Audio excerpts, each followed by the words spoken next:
John Miller was 57 when the morning started to feel heavier than the work itself. Not the kind of heavy that comes from lifting feed bags or fixing old fences. This weight sat deeper. It followed him from the kitchen table to the pickup truck. It waited for him in the silence before dawn. That morning, like many others, he stood alone in his barn in rural Kansas, one hand resting on a wooden post smoothed by decades of touch. The air smelled of dust and hay. Somewhere outside, the wind moved through dry fields without asking permission. John listened to that sound longer than usual. He used to move fast in the mornings, purposeful, certain. Now there was a pause before every action, as if his body wanted to ask a question his mind refused to form. He had learned over time to ignore pauses. If stories like this slow you down and make you feel less alone, subscribe to the channel. This space is for men who don't need noise, just something honest to sit with. Years earlier, men had tried to slow him down, not loudly, not dramatically, just small comments, offered the way men do when they don't want to sound like they're telling another man how to live. Think on it a day, sleep on that decision. Don't fix what isn't broken. They were older men, calloused hands, quiet eyes, the kind who spoke less because life had already done most of the talking for them. John heard them. He always heard them. He just didn't listen. He told himself he didn't have the luxury to hesitate. There were bills, seasons, responsibilities stacked one on top of the other. In his mind, stopping felt dangerous. Listening felt like weakness dressed up as wisdom. So he kept moving, faster, if anything. When a neighbor warned him about expanding too quickly, John signed the papers anyway. When his brother suggested mending a conversation instead of winning it, John changed the subject. When his wife asked, quietly, if he was tired, he answered with a shrug and went back to work. None of those moments felt important at the time. They were too ordinary to respect. Only later would he realize that life rarely announces its turning points. The thing about ignoring counsel is that nothing breaks right away. That's what makes it easy. The fields still grew. The truck still ran. People still nodded when they passed him in town. So John took that as proof. Proof that he was right. Proof that experience mattered more than advice. Proof that listening was optional when you'd already survived this long. Some nights, though, after the house went quiet, he would sit at the edge of the bed and stare at his boots. Mud cracked into the leather like old scars. He'd turn one boot in his hands, noticing a loose stitch he'd been meaning to fix. He never did. It wasn't fear that stopped him. It was the sense that fixing small things wouldn't change the larger weight pressing on his chest. He didn't yet understand that the weight wasn't coming from the work. It was coming from everything he'd pushed past without letting it speak.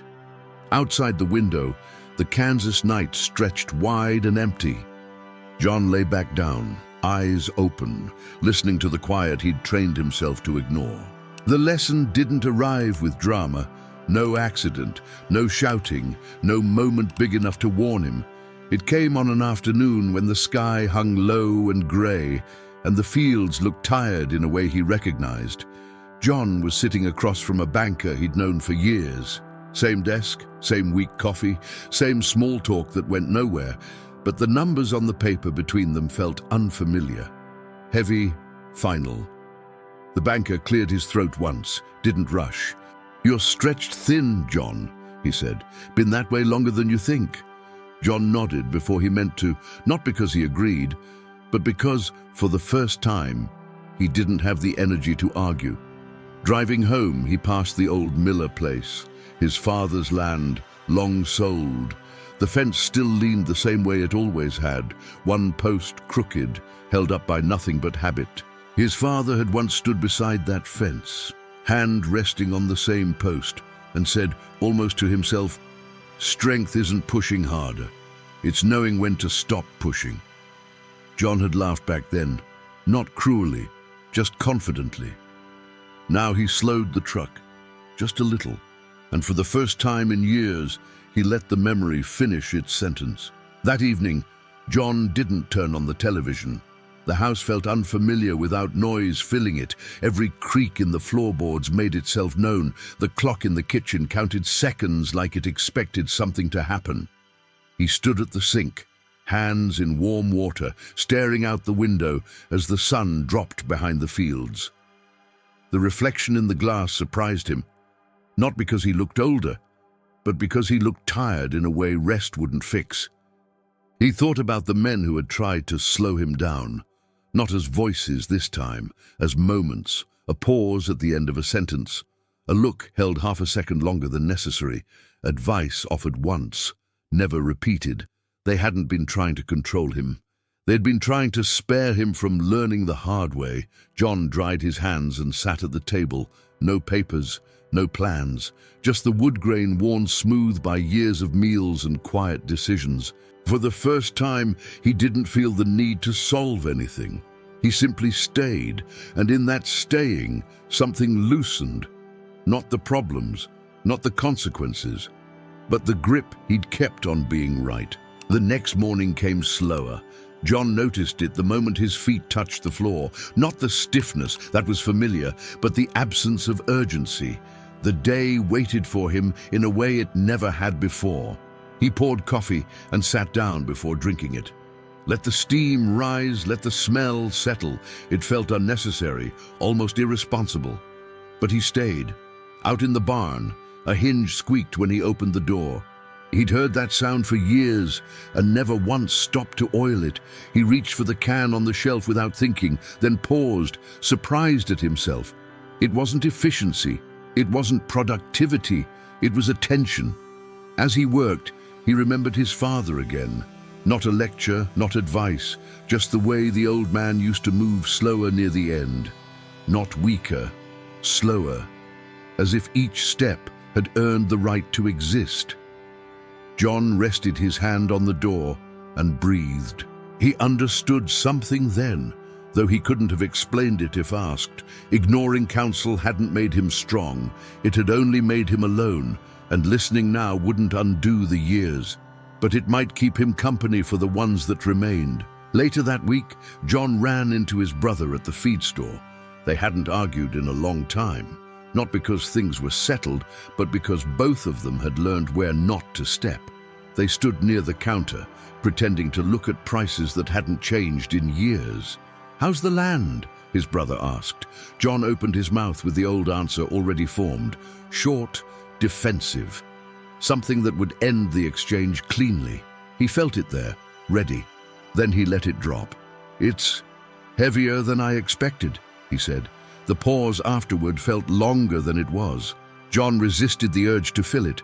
He almost added a joke. Almost corrected himself. His brother nodded once. That was all. No advice. No relief.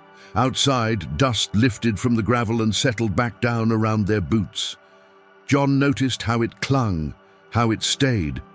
For a moment, he wondered if listening this way would make things harder, not easier.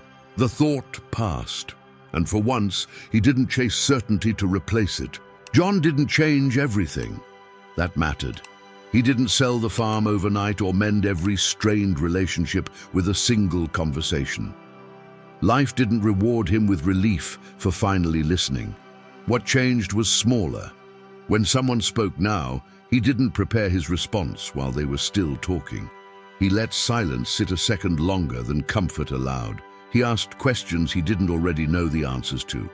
Some nights, regret still visited him.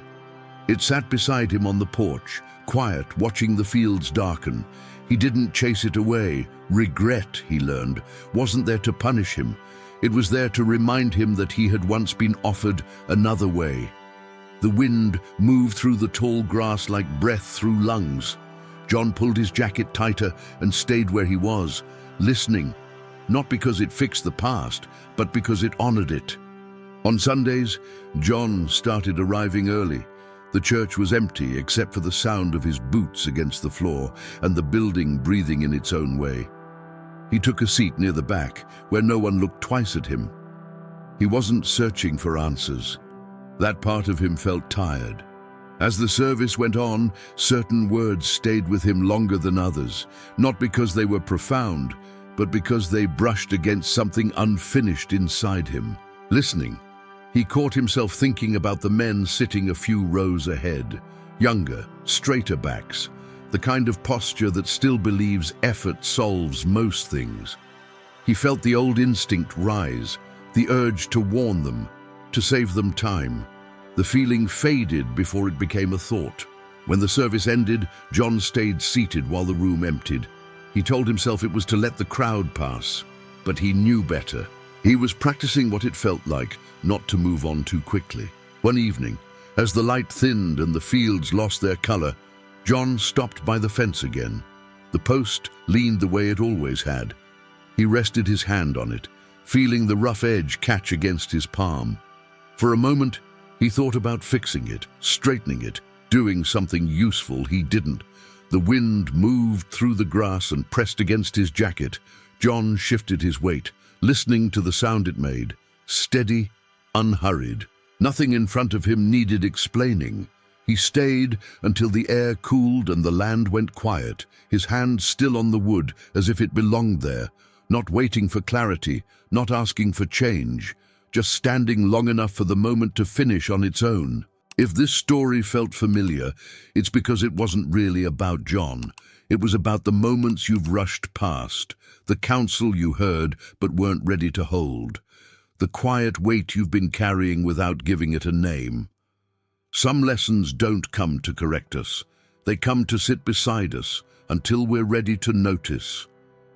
If you're still here, listening, then this space is for you. Subscribe to the channel, not for motivation, but for company, for stories that move at the pace real life requires. And when this video ends, stay with the next one on your screen. It's about a man who thought he still had time, until time decided to speak.